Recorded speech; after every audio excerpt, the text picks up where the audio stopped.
Current affairs में आज अगस्त 2016 के पार्ट 1 पर आधारित ऑब्जेक्टिव क्वेश्चन डिस्कस किए जाएंगे। क्वेश्चन नंबर 1, विद्यांजलि योजना के स्वरूप पर विचार कीजिए। विद्यांजलि योजना, इस पर हमने वीडियो लेक्चर में बहुत डिटेल में समझाया है। आप इसे वहां से सुनेंगे और उसके पश्चात इन क्वेश्चंस को सॉल्व करेंगे। इस योजना के संबंध में दो स्टेटमेंट दिए हुए हैं। पहला, मानव संसाधन विकास मंत्रालय द्वारा आरंभ की गई है। यह स्टेटमेंट सही है। मानव संसाधन विकास मंत्रालय के द्वारा इसे आरंभ किया गया है। और दूसरा स्टेटमेंट यह है, सामान्य जन एवं स्वयंसेवी संस्थाओं को कौशलयुक्त शिक्षण कार्यक्रम से जोड़ने की एक योजना है।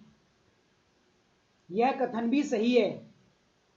इस योजना के द्वारा भारत सरकार ने यह प्रयास किया है कि भारत के सभी विद्यालयों में, स्कूलों में समाज के ऐसे नागरिकों का योगदान लिया जाए जो शिक्षक के रूप में कहीं कार्य नहीं कर रहे हैं, स्वयंसेवी संस्थाओं का संचालन करते हैं और जिनके पास ऐसा ज्ञान है जिसे छात्रों को प्रदान किया जा सकता है, अथवा ऐसे व्यक्ति जो शिक्षक के रूप में अब रिटायर हो चुके हैं लेकिन वो अपने ज्ञान को समाज के योगदान हेतु प्रदान करना चाहते हैं, तब ऐसे व्यक्तियों को विद्यांजलि योजना के माध्यम से सरकारी विद्यालयों से जोड़ा जाएगा और वे सरकारी विद्यालयों में एक निश्चित समय में जाकर के अपने अनुभव और कौशल को छात्रों को प्रदान कर सकते हैं। इस प्रकार भारत सरकार ने एक नया प्रयास आरंभ किया है। ऐसे बहुत सारे व्यक्ति हैं जिनके पास काफ़ी ज्ञान है, जो बच्चों को विभिन्न प्रकार का अनुभव प्रदान कर सकते हैं, लेकिन चूंकि वो शिक्षक नहीं है इसलिए अभी तक ऐसा नहीं कर पाते थे।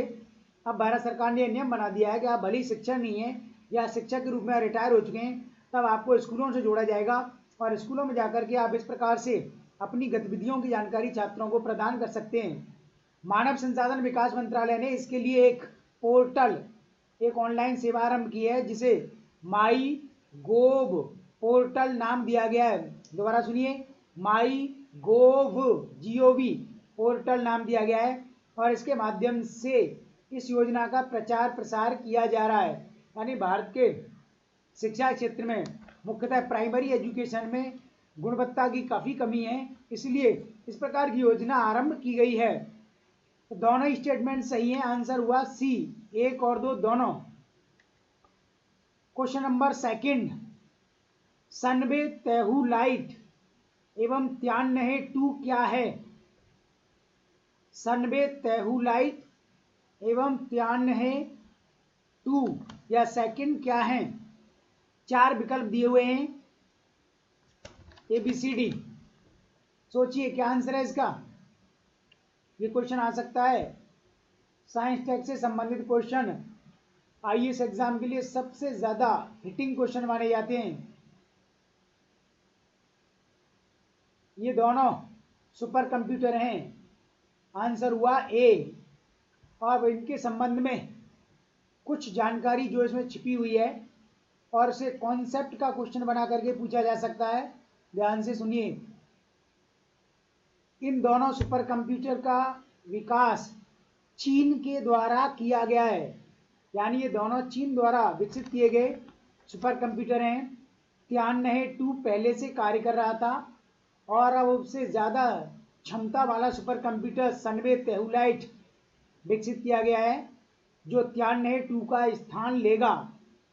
और सनबे तेहुलाइट 1 सेकंड में 93 क्वाड्रिलियन कैलकुलेशन कर सकता है। दोबारा सुनो, 1 सेकंड में 93 या 93 क्वाड्रिलियन कैलकुलेशन कर सकता है, अथवा 1 मिनट में 20 लाख सामान्य कंप्यूटर के बराबर कार्य कर सकता है।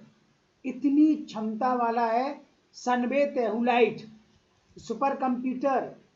सबसे अच्छी क्वालिटी के या उन्नत क्षमता के अमेरिका के द्वारा बनाए जाते हैं, और दूसरे स्थान पर जापान और फिर चीन का नाम आता है। सुपर कंप्यूटर की आवश्यकता इसलिए होती है क्योंकि ब्रह्मांड, पृथ्वी और प्रकृति के बारे में बहुत सारे क्वेश्चन ऐसे हैं जिनका पूरा का पूरा जवाब और रिसर्च अभी भी मानव को प्राप्त नहीं हुआ है। इस प्रकार के सुपर कंप्यूटर के माध्यम से इन अनसुलझे प्रश्नों को सुलझाया जा सकता है। भारत में भी सुपर कंप्यूटर बनाए जा रहे हैं और भारत के सुपर कंप्यूटर को परम सीरीज से जाना जाता है। परम 10,000, परम पदम, इस रेंज में बनाए जाते हैं। सीडैक पुणे भारत की संस्था है जो सुपर कंप्यूटर बनाती है। सुपर कंप्यूटर क्या होते हैं, सामान्य कंप्यूटर की तुलना में किस रूप में अलग हैं, तो 2-3 पॉइंट्स हैं इसके, तो उनको आप याद रखेंगे। ठीक है, कभी साइंस एंड टेक्नोलॉजी वाले चैप्टर में आपको बहुत डिटेल में ये सब बताएंगे। आंसर हुआ ए। क्वेश्चन नंबर 3, हाल ही में चर्चित रहा वरुणास्त्र क्या है? Important question. Varunastra, Varun plus अस्त्र, तो वरुणास्त्र क्या है? 2 स्टेटमेंट दिए हुए हैं, पूछ रहा है कि इन दोनों में से कौन से सही हैं। पहला स्टेटमेंट, यह एक भारी टॉर्पीडो है जिसे पनडुब्बी एवं युद्धपोत से प्रयोग किया जा सकता है। टॉर्पीडो क्या होता है? टॉर्पीडो का अर्थ होता है डेस्ट्रॉयर, नष्ट करने वाला, विनाश करने वाला उपकरण या अस्त्र। यानी ब्रह्मास्त्र एक ऐसा डेस्ट्रॉयर है, हैवी वेट डेस्ट्रॉयर, जो अभी हाल ही में भारत के द्वारा विकसित किया गया है। तो पहला स्टेटमेंट सही है, यानी इसे आप पनडुब्बी पर रख करके भी चला सकते हैं और वॉरशिप, युद्धपोत से भी इसका प्रयोग किया जा सकता है। समुद्री क्षेत्र में अगर भारत का युद्ध किसी अन्य राष्ट्र से होता है तब वरुणास्त्र का प्रयोग करके शत्रु राष्ट्र की पनडुब्बियों को और युद्धपोतों को नष्ट किया जा सकता है। इसलिए यह महत्वपूर्ण है भारत के लिए और हाल ही में से भारतीय नौसेना को प्रदान किया गया है। दूसरा स्टेटमेंट, इसका विकास भारत डायनामिक्स लिमिटेड हैदराबाद ने किया है। यह कथन भी सही है। भारत डायनामिक्स लिमिटेड, शॉर्ट में बीडीएल, बीडीएल डीआरडीओ के अधीन कार्य करने वाली एक एजेंसी है। डीआरडीओ की बीडीएल एजेंसी ने इसे हैदराबाद में डेवलप किया है। और इसके बारे में एक इंपॉर्टेंट फैक्ट जो छिपा हुआ है, इसमें दिख नहीं रहा, वो ये, वरुणास्त्र समुद्र के भीतर या किसी अन्य माध्यम से 40 नॉटिकल मील प्रति घंटा की गति से चल सकता है। यानी समुद्र में इसकी गति सीमा 40 नॉटिकल मील प्रति आवर है। ठीक है, ध्यान रखेंगे। तो वरुणास्त्र के बारे में बस यही 3 पॉइंट्स हैं और इन्हीं के आधार पर थोड़ा बहुत ऊपर नीचे करके इनको पूछ सकता है। डायनामिक्स लिमिटेड की जगह पर इसको कर सकता है कि मजगाम डॉक लिमिटेड मुंबई ने इसका विकास किया है, ऐसा बता सकता है। और इसे टॉर्पीडो के स्थान पर युद्धपोत के रूप में बता सकता है या निगरानी पोत के रूप में चेंज कर सकता है। तो यूपीएससी इस प्रकार के बदलाव करेगा, तो आप ध्यान रखेंगे। दोनों ही स्टेटमेंट करेक्ट हैं और आंसर हुआ सी, 1 और 2 दोनों। क्वेश्चन नंबर 4, कार्ब फिक्स योजना क्या है? ये क्वेश्चन भी इस बार इंपॉर्टेंट है। ये लास्ट ईयर ही योजना हाईलाइट हुई थी, लेकिन पिछली बार इसे पूछा नहीं गया है, इस बार हो सकता है क्वेश्चन आ जाए। कार्ब फिक्स फुल फॉर्म है कार्ब फिक्स का कार्बन डाइऑक्साइड फिक्सेशन योजना। तो कार्ब फिक्स योजना के संबंध में 2 कथन हैं। जिस तरीके से वायुमंडल में 78% नाइट्रोजन पाई जाती है, किंतु ये नाइट्रोजन गैस के रूप में है और पेड़ पौधों के लिए सबसे उपयोगी होती है, किंतु पेड़ पौधे इसे सीधे गैस के रूप में उपयोग नहीं कर पाते, तब विभिन्न प्रकार के बैक्टीरियाज के माध्यम से वायुमंडल की नाइट्रोजन को पहले अन्य अवयवों में बदला जाता है और अन्य अवयवों में बदलने की इस प्रक्रिया को कहा जाता है नाइट्रोजन फिक्सेशन, N2 स्थिरीकरण। याद आ गया, जनरल साइंस में है ये। तो उसी पैटर्न पर ये बनाया गया है कार्बन डाइऑक्साइड फिक्सेशन। यानी वायुमंडल में जो कार्बन डाइऑक्साइड मौजूद है और प्रतिदिन दुनिया के सभी देशों में औद्योगिक क्षेत्र एवं वाहनों से ग्रीन हाउस गैस के रूप में कार्बन डाइऑक्साइड गैस का जो उत्सर्जन हो रहा है, हमें इस कार्बन डाइऑक्साइड गैस का फिक्सेशन करना है, स्थिरीकरण करना है। अर्थात इसे वायुमंडल से शिफ्ट करना है दूसरी जगह पर, जिससे वायुमंडल में कार्बन डाइऑक्साइड गैस का अनुपात ना बढ़े और विभिन्न प्रकार के प्रतिकूल परिवर्तन जैसे जलवायु परिवर्तन जैसी घटनाओं से बचा जा सके। तो इसके बारे में 2 स्टेटमेंट दिए हुए हैं, ध्यान से सुनेंगे। पहला स्टेटमेंट, कार्बन डाइऑक्साइड को चट्टानी पत्थरों में रूपांतरित करने से संबंधित योजना है। ये बात सही है, यानी कार्बन डाइऑक्साइड गैस विभिन्न प्रकार के स्रोतों से निकलने के पश्चात वायुमंडल में आ जाती है और तब इस योजना के माध्यम से हमें इस कार्बन डाइऑक्साइड गैस को कैप्चर करेंगे, पकड़ेंगे और फिर उसे पानी के साथ मिलाएंगे और चट्टानों में इसको दफना दिया जाएगा और फिर चट्टानों में आगे जाकर के यह केमिकल रिएक्शन करेगी, अम्लीय रूप में कन्वर्ट हो जाएगी और फिर स्वयं एक चट्टानी पत्थर में कन्वर्ट हो जाएगी।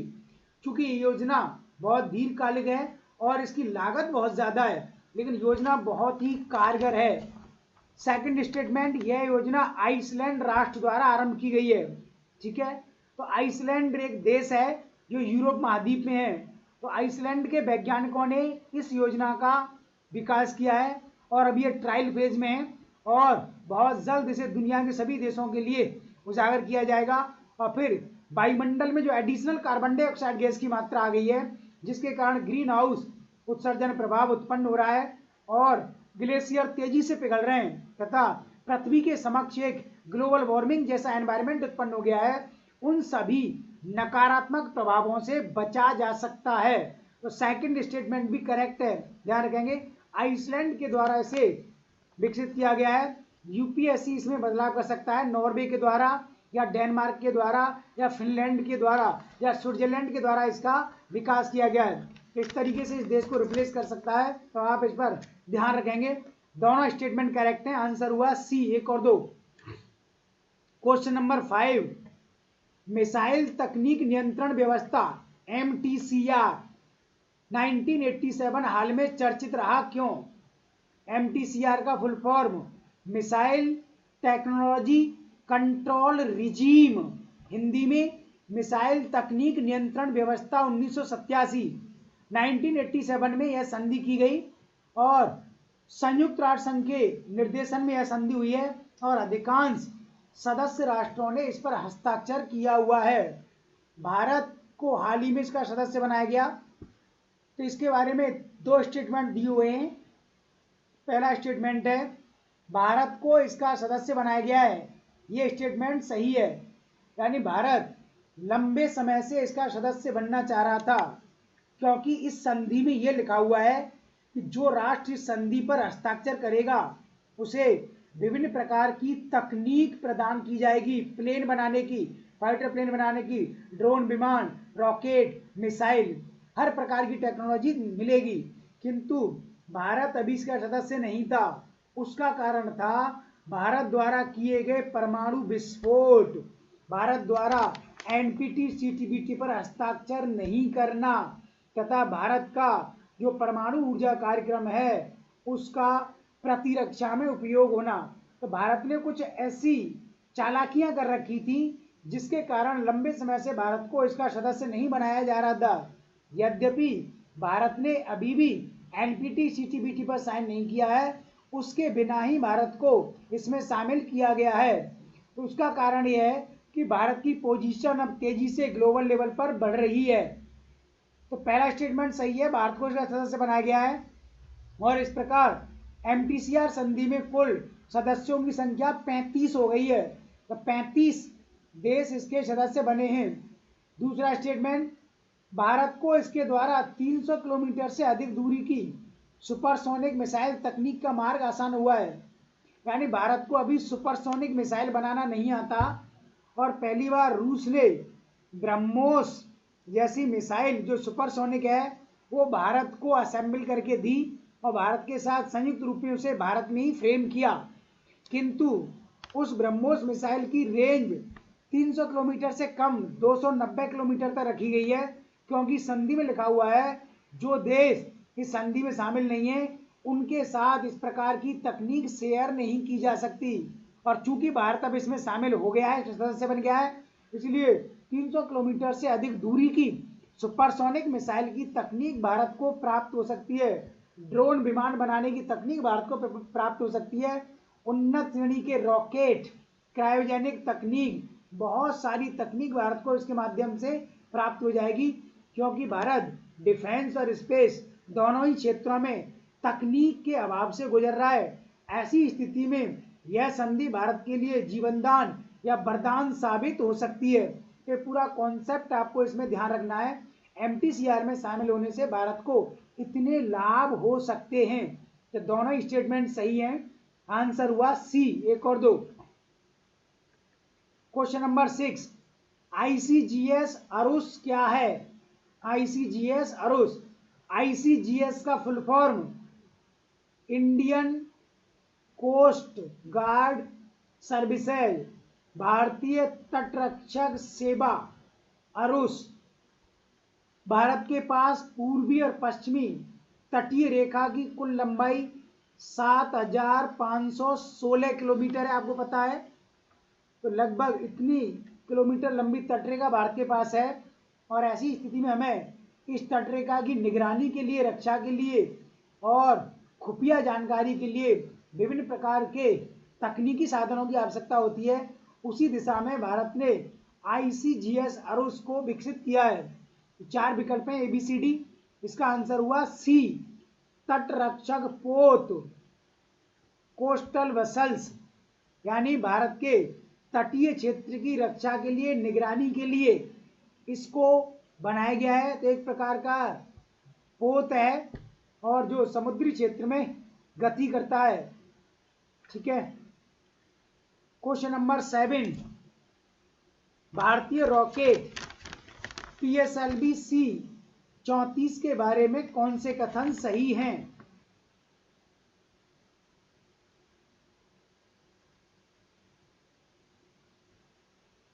पहला स्टेटमेंट, इसके द्वारा कुल 20 उपग्रह प्रक्षेपित किए गए, जिसमें 17 स्वदेशी एवं 3 विदेशी उपग्रह शामिल थे। PSLV भारत का एक रॉकेट है। स्पेस टेक्नोलॉजी वाले वीडियो लेक्चर में बहुत डिटेल में हमने इस पर बात की है, तो वहां से आप इसके बारे में पूरी जानकारी प्राप्त कर सकते हैं। ओवरऑल जानकारी इसमें दी गई है। पोलर सैटेलाइट लॉन्चिंग व्हीकल इसका फुल फॉर्म है हिंदी में ध्रुवीय उपग्रह प्रक्षेपण यान या रॉकेट। 34 में इसकी उड़ान थी, इसलिए इसमें 34 शब्द का प्रयोग किया गया है। 4 खंडों का रॉकेट है। तो पहला स्टेटमेंट ये कह रहा है कि इसने 20 उपग्रह प्रक्षेपित किए एक साथ, जिसमें 17 स्वदेशी थे और 3 विदेशी उपग्रह शामिल थे। ये स्टेटमेंट सही है कि गलत है? गलत। इसमें थोड़ा सा बदलाव कर दिया है आपके कॉन्फिडेंस को चेक करने के लिए। 17 स्वदेशी नहीं, 17 विदेशी उपग्रह हैं, और 3 विदेशी नहीं, 3 स्वदेशी उपग्रह हैं। तो थोड़ा सा चेंज किया गया, ध्यान रखेंगे। यूपीएससी ऐसे ही माइनर से बदलाव करता है। दूसरा स्टेटमेंट, इसमें पृथ्वी पर्यवेक्षण हेतु, अर्थ ऑब्जर्वेशन हेतु 727.5 किलोग्राम का कार्टोसैट 2C शामिल था। ये कथन भी सही है। यूपीएससी से लिख सकता है केवल 727 किलोग्राम, जबकि इसमें 0.5 भी जुड़ा हुआ है। कार्टोसैट उपग्रह हमने बहुत डिटेल में स्पेस टेक्नोलॉजी में डिस्कस किया हुआ है। कार्टोलॉजी, पृथ्वी की संरचना और स्थलाकृतियों की जानकारी के लिए इस प्रकार के उपग्रह भारत ने स्थापित किए हैं, और भारत इन उपग्रहों का प्रयोग जासूसी उपग्रह के रूप में भी करता है। इसके अलावा इसमें एक स्टेटमेंट आपको और जानना चाहिए, वो ये है कि इसमें 3 भारत के उपग्रह थे। इनमें एक तो कार्टोसैट 2C हो गया, और 2 उपग्रह नैनो कैटेगरी के थे, नैनो श्रेणी के। और ये नैनो श्रेणी के उपग्रह निजी क्षेत्र के द्वारा बनाए गए। पुणे यूनिवर्सिटी और सत्य भाषा यूनिवर्सिटी के माध्यम से इन दोनों उपग्रहों को बनाया गया था। 2 नैनो सैटेलाइट भी इसमें शामिल थे। तो 2 नैनो सैटेलाइट, एक कार्टोसैट 2C, तो 3 भारत के उपग्रह हुए और 17 विदेशी उपग्रह हुए। ठीक है। तो कौन से कथन सही हैं? पहला कथन गलत हो गया, आंसर हुआ बी, केवल 2। क्वेश्चन नंबर 8, नाविक क्या है? इंपॉर्टेंट पूछा जा सकता है इस बार। नाविक, नाविक की फुल फॉर्म क्या होती है?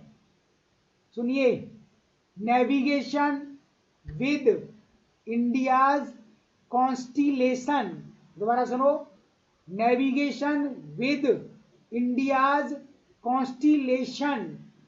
कॉन्स्टिलेशन कहते हैं समूह को, गुच्छ तारों का समूह, जैसे उपग्रहों के समूह को कहा जाता है। यानी भारत ने अभी अपनी जो जीपीएस प्रणाली आरंभ की है, जिसमें 7 उपग्रहों का समूह भारत ने बनाया है, उसे टेक्निकल नाम दिया गया है नाविक। इसके बारे में 2 स्टेटमेंट दिए हुए हैं। पहला, भारत की स्वदेशी जीपीएस प्रणाली है, यह स्टेटमेंट सही है। कई वीडियोज में हमने इस पर डिस्कस किया है। भारत की स्वदेशी जीपीएस प्रणाली को इरनास गगन नाम दिया जाता है और इसमें केवल 7 उपग्रह शामिल किए गए हैं। अमेरिका के जीपीएस से हमने कई बार इसकी तुलना करके बताई है, तो पिछले वाले वीडियोज में और ऑब्जेक्टिव क्वेश्चन में से आप सुन चुके हैं, नहीं सुना है तो सुन लीजिए। दूसरा स्टेटमेंट है, इसका आरंभ 2013 में हुआ, यह स्टेटमेंट भी सही है। यानी भारत के स्वदेशी जीपीएस का आरंभ 2013 से हुआ और 2016 में पूरा हो गया और कुल 7 उपग्रह इसमें स्थापित किए जा चुके हैं और 12 वर्ष का इसका ड्यूरेशन रखा गया है। यानी 12 वर्ष तक ये 7 उपग्रह कार्य करते रहेंगे और इसके माध्यम से भारत को अपनी पृथ्वी और संसाधनों के संबंध में पूरी जानकारी प्राप्त होती रहेगी। और बहुत ज्यादा सुनने के लिए इरनास जीपीएस के बारे में आप स्पेस टेक्नोलॉजी वाले वीडियो लेक्चर को सुन सकते हैं। तो दोनों स्टेटमेंट यहां पर सही हैं। आंसर हुआ सी, 1 और 2। क्वेश्चन नंबर 9, शंघाई सहयोग संगठन एससीओ पर विचार कीजिए। एससीओ फुल फॉर्म हुआ शंघाई कॉपरेशन ऑर्गेनाइजेशन, शंघाई सहयोग संगठन। इसके बारे में 3 कथन दिए हुए हैं और 1-2 कथन में आपको बोलकर बताऊंगा, फिर ये क्वेश्चन पूरा हो जाएगा और फिर यूपीएससी कैसे भी क्वेश्चन बना ले आप उलझेंगे नहीं और आपका आंसर गलत नहीं होगा। पहला स्टेटमेंट, यह 1996 में शंघाई 5 के रूप में आरंभ हुआ, यह स्टेटमेंट सही है। शुरुआत में 1996 में इसे शंघाई 5 या 5 कहा जाता था, क्योंकि इसमें आरंभ में 5 राष्ट्र थे जिन्हें संस्थापक राष्ट्र कहा जाता है। नाम सुनो 5 के, रूस, चीन, कजाकिस्तान, किर्गिस्तान और ताजिकिस्तान। ठीक है, ये 5 राष्ट्र इसमें शामिल थे। दूसरा स्टेटमेंट, उज्बेकिस्तान को 6वें सदस्य के रूप में वर्ष 2000 में शामिल किया गया, यह स्टेटमेंट भी सही है। उज्बेकिस्तान को 2000 में शामिल किया गया और तब इसकी सदस्य संख्या 6 हो गई, इसलिए शंघाई 5 को 2001 से शंघाई सहयोग संगठन एससीओ बनाया गया। इंटरनेशनल ऑर्गेनाइजेशन वाले वीडियोज में भी बहुत डिटेल में इसको आप सुन सकते हो। भारत ने आरंभ से ही इसका सदस्य बनने का प्रयास किया है, किंतु चीन इसमें शामिल था, इसलिए चीन के विरोध के कारण भारत को इसका सदस्य नहीं बनाया गया। आरंभ में भारत को रूस के रिक्वेस्ट पर पर्यवेक्षक ऑब्जर्वर का दर्जा दिया गया और हाल ही में 2016 में भारत को इसका सदस्य बनाया गया है। तो तीसरा स्टेटमेंट कह रहा है कि हाल ही में भारत को इसका सदस्य बनाया गया है, ये स्टेटमेंट सही है। और इसके बारे में कुछ स्टेटमेंट छिपे हुए हैं, उन्हें सुनिए ध्यान से।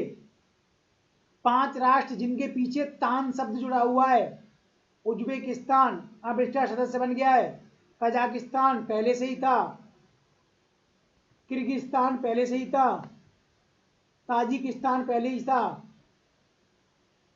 लेकिन तुर्कमेनिस्तान अभी तक इसका सदस्य नहीं बना है।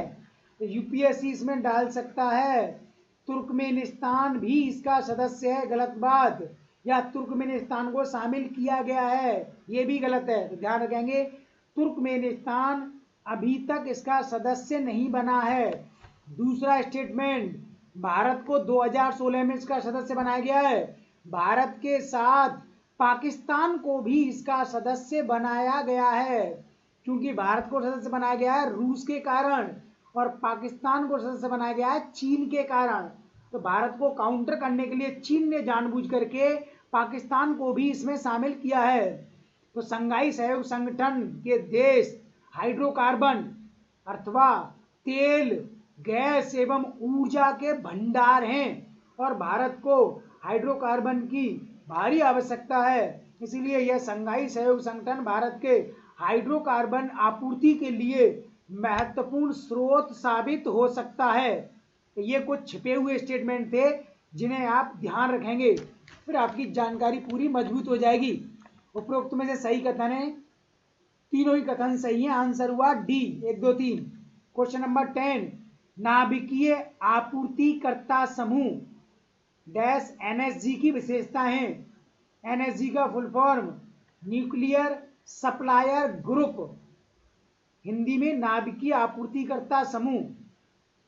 3 स्टेटमेंट दिए हुए हैं और कुछ एडिशनल जानकारी है इसके बारे में जो मैं आपको अलग से बताऊंगा। पहला स्टेटमेंट, इसका गठन नाभिकीय तकनीक के शांतिपूर्ण उपयोग हेतु 1974 में हुआ। यह स्टेटमेंट सही है। न्यूक्लियर टेक्नोलॉजी का पीसफुल पर्पस, नाभिकीय तकनीक के शांतिपूर्ण उपयोग का अर्थ क्या है? परमाणु ऊर्जा, नाभिकीय ऊर्जा का प्रयोग सामाजिक आर्थिक विकास में करना, इसे कहते हैं शांतिपूर्ण उपयोग। और नाभिकीय ऊर्जा या तकनीक का प्रयोग परमाणु विस्फोट, परमाणु बम बनाने में करना, इसे कहते हैं नाभिकीय ऊर्जा का विध्वंसक या विनाशक उपयोग। तो एनएसजी को शांतिपूर्ण उपयोग हेतु 1974 में बनाया गया और इसके पीछे तर्क ये है कि भारत ने अपना पहला परमाणु विस्फोट 18 मई 1974 को 1974 को राजस्थान के जैसलमेर जिले में पोखरण क्षेत्र में किया। उस समय इंदिरा गांधी जी की सरकार थी। तब सारी दुनिया में इस बात का विरोध हुआ कि भारत जैसे देश ने परमाणु विस्फोट किया है, क्योंकि इस समय तक भारत के पाकिस्तान के साथ 2 युद्ध हो चुके थे। 1965 भारत पाकिस्तान का युद्ध, 1971 भारत पाकिस्तान का युद्ध, और पाकिस्तान के साथ टेंशन लगातार बढ़ता जा रहा था तथा चीन चोरी छिपे पाकिस्तान को नाभिकीय तकनीक प्रदान कर रहा था और चीन के साथ भी एक युद्ध 1962 में हो चुका था। इसलिए भारत को अपने राष्ट्र की एकता अखंडता की रक्षा के लिए इस प्रकार का परमाणु विस्फोट आवश्यक था, किंतु विश्व के स्तर पर इसका विरोध किया गया। खास रूप में अमेरिका ने भारत के इस कार्रवाई का भारी विरोध किया और अमेरिका के कारण ही भारत को भविष्य में ऐसे परमाणु विस्फोट से रोकने के लिए 1974 में एनएसजी की स्थापना हुई और 1975 से एनएसजी ने कार्य करना आरंभ किया। ठीक है, वर्तमान में एनएसजी में 48 देश सदस्य हैं, 48 नेशन इसके मेंबर हैं। तो सेकंड स्टेटमेंट, भारत को हाल में इसका सदस्य बनाया गया है। गलत बात, भारत को इसका मेंबर नहीं बनाया गया है। क्यों? क्योंकि एनएसजी का सदस्य बनने के लिए शर्त यह है कि उस राष्ट्र को पहले एनपीटी और सीटीबीटी पर हस्ताक्षर करना होगा। एनपीटी क्या है? न्यूक्लियर नॉन प्रोलिफरेशन ट्रीटी, नाभिकीय अप्रसार संधि 1968 में हुई और 1970 से इस संधि ने कार्य करना आरंभ हुआ। इसमें यह लिखा हुआ है कि कोई भी राष्ट्र अपनी परमाणु तकनीक, परमाणु बम बनाने की तकनीक किसी अन्य राष्ट्र को नहीं बताएगा और भारत के पास परमाणु बम बनाने की तकनीक है। यद्यपि भारत ने आज तक किसी को नहीं बताई है, फिर भी भारत से कहा गया है कि भारत को एनपीटी पर साइन करने होंगे। और दूसरा है CTBT, comprehension test ban on treaty, 1996 में हुई। भारत ने इस पर भी हस्ताक्षर नहीं किए। इसमें यह लिखा हुआ है कि कोई भी राष्ट्र समुद्र में, स्थल पर और वायुमंडल में परमाणु विस्फोट नहीं कर सकता। तो भारत ने इस पर भी हस्ताक्षर नहीं किए, इसलिए भारत को एनएसजी का सदस्य नहीं बनाया गया। तो सेकंड स्टेटमेंट गलत है। ठीक है, तो एनएसजी का अगर भारत सदस्य बन गया तो क्या लाभ होगा? बहुत सारे लाभ हैं। परमाणु तकनीक के क्षेत्र में भारत काफी पीछे रह गया है और भारत के पास परमाणु रिएक्टर की तकनीक नहीं है, यानी भारत को परमाणु भट्टी बनाना नहीं आता है, और परमाणु भट्टी में परमाणु ऊर्जा बनाने के लिए यूरेनियम 235 परमाणु ईंधन चाहिए, वो भारत के पास नहीं है। तो दुनिया का कोई भी देश भारत को इसी कारण से परमाणु ईंधन की सप्लाई नहीं करता, क्योंकि भारत ने इन संधियों पर हस्ताक्षर नहीं किए हैं। भारत हस्ताक्षर क्यों नहीं कर रहा? भारत का तर्क यह है कि उसके हस्ताक्षर करने के बाद भी दुनिया परमाणु मुक्त संसार नहीं बनेगी। इसलिए भारत की शर्त यह है कि दुनिया के सभी देश पहले अपने परमाणु बम, परमाणु तकनीक को नष्ट कर दें और उसके पश्चात भारत इस पर साइन करेगा। भारत के तर्क को कोई भी स्वीकार नहीं करता है। दूसरा, भारत ने 2030 तक परमाणु तकनीक से 63,000 मेगावाट बिजली बनाने का टारगेट निर्धारित किया है। दोबारा सुनो, 2030 तक भारत ने परमाणु क्षेत्र से 63,000 मेगावाट विद्युत का लक्ष्य रखा है। और इतनी भारी मात्रा में विद्युत का लक्ष्य तभी पूरा हो सकता है जब विभिन्न राष्ट्र भारत को परमाणु ईंधन के रूप में यूरेनियम 235 की सप्लाई करें, तो ये पॉसिबल नहीं होगा। तीसरा स्टेटमेंट, इसकी ट्रिगर 1 सूची सदस्य राष्ट्रों को तकनीक उपलब्ध कराती है। एनएसजी की 2 लिस्ट सूचियां हैं, ट्रिगर 1 और ट्रिगर 2। ट्रिगर 1 में लिखा हुआ है कि सदस्य राष्ट्रों के मध्य विभिन्न प्रकार की परमाणु तकनीक शांतिपूर्ण उद्देश्यों के लिए शेयर की जाती है, और ट्रिगर 2 में लिखा हुआ है कि सदस्य राष्ट्र आपस में परमाणु बम बनाने की तकनीक शेयर नहीं कर सकते और किसी गैर राष्ट्र को भी परमाणु बम या परमाणु विनाशक हथियार की तकनीक को शेयर नहीं किया जा सकता। ये पूरी जानकारी हुई एनएसजी के बारे में, ठीक है, याद रखना है इसको। तो सेकंड स्टेटमेंट गलत है, तो आंसर हुआ 1 और 3 बी। क्वेश्चन नंबर 11, भारत अफगान संबंधों के बारे में क्या सही नहीं है? भारत अफगान संबंधों के बारे में क्या सही नहीं है? हाल ही में भारतीय प्रधानमंत्री ने अफगानिस्तान की यात्रा की और उसी पर आधारित एक क्वेश्चन है जो आपके सामने फ्रेम किया गया है। इसमें 2-3 स्टेटमेंट हैं जो छिपे हुए हैं, तो मैं अलग से बोल करके बताऊंगा, फिर ये पूरा भारत अफगान रिलेशन कवर हो जाएगा। फिर कैसे भी क्वेश्चन पूछा जाए आप उसे पकड़ लेंगे। पहला स्टेटमेंट, भारत ने सलमा बांध के विकास हेतु निवेश किया है। ये स्टेटमेंट सही है। भारत ने अफगानिस्तान में बुनियादी ढांचे में काफी सारा इन्वेस्टमेंट किया है। सलमा बांध का विकास भारत के द्वारा किया जा रहा है। इस सलमा बांध को अफगानिस्तान में हेरात बांध भी कहा जाता है। ध्यान से सुनेंगे, हेरात डैम। पहला स्टेटमेंट सही है। दूसरा स्टेटमेंट, बांध में निवेश एवं निर्माण का कार्य बापकोस ने किया है। बापकोस का फुल फॉर्म है water and power consultation services limited. Water and power consultation services limited, ये स्टेटमेंट भी सही है। भारत सरकार और अफगानिस्तान का एक ज्वाइंट उपक्रम है ये, इसके माध्यम से ये कार्य किया जा रहा है। और 2 पॉइंट एक्स्ट्रा जो इसमें छिपे हुए हैं। पहला, अफगानिस्तान का सबसे बड़ा राष्ट्रीय पुरस्कार या सम्मान अमानुल्लाह खान अवार्ड भारत के प्रधानमंत्री श्री मोदी जी को दिया गया, और यह अवार्ड पाने वाले वो भारत के पहले प्रधानमंत्री हैं। अमान उल्लाह खान राष्ट्रीय अवार्ड। दूसरा स्टेटमेंट, भारत ने अफगानिस्तान में जरांज डेलारम सड़क मार्ग का विकास किया है। जरांज डेलारम, पिछले वाले वीडियोस के किसी ऑब्जेक्टिव क्वेश्चन में हमने इसको डिस्कस किया है, ध्यान रखेंगे, ठीक है। ये ओवरऑल अफगान और भारत रिलेशन पर जानकारी हुई। तो क्या सही नहीं है? ये दोनों सही हैं, इसलिए इनमें से कोई भी नहीं। आंसर हुआ डी, ये दोनों सही हैं, और इसके अलावा जो भी स्टेटमेंट है वो गलत होगा, ठीक है। क्वेश्चन नंबर 12, सोयूज कैप्सूल क्या है? सोयूज कैप्सूल, ABCD 4 विकल्प दिए हुए हैं, सोचिए जल्दी से क्या आंसर हुआ। What is Soyuz capsule? आ सकता है, साइंस टेक का क्वेश्चन है। आंसर हुआ ए, मानव युक्त अंतरिक्ष मिशन, यानी सोयूज कैप्सूल एक एयरक्राफ्ट था, एक यान था जो अंतरिक्ष में गया अभी हाल ही में, और 3 अंतरिक्ष यात्री जो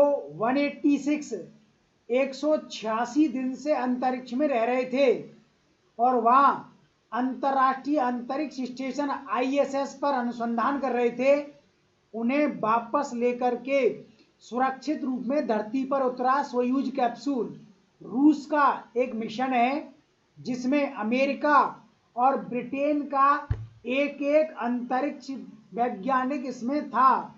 तो एक ब्रिटेन का, एक अमेरिका का, एक रूस का अंतरिक्ष वैज्ञानिक इसमें शामिल थे। तीनों ही अंतरिक्ष वैज्ञानिक 186 दिन से अंतरिक्ष में अनुसंधान कर रहे थे। अनुसंधान पूरा हो गया और उन्हें सुरक्षित रूप में पृथ्वी पर वापस लाया गया है सोयूज कैप्सूल अंतरिक्ष यान के द्वारा। ठीक है। तो अगस्त 2016 के पार्ट 1 पर ये 12 क्वेश्चन थे, इनको बहुत डिटेल में सुनेंगे आप और माइंड में सेट करेंगे। अगले वीडियोज में फिर हम अगर 2016 के पार्ट 2 और पार्ट 3 पर ऑब्जेक्टिव क्वेश्चन डिस्कस करेंगे।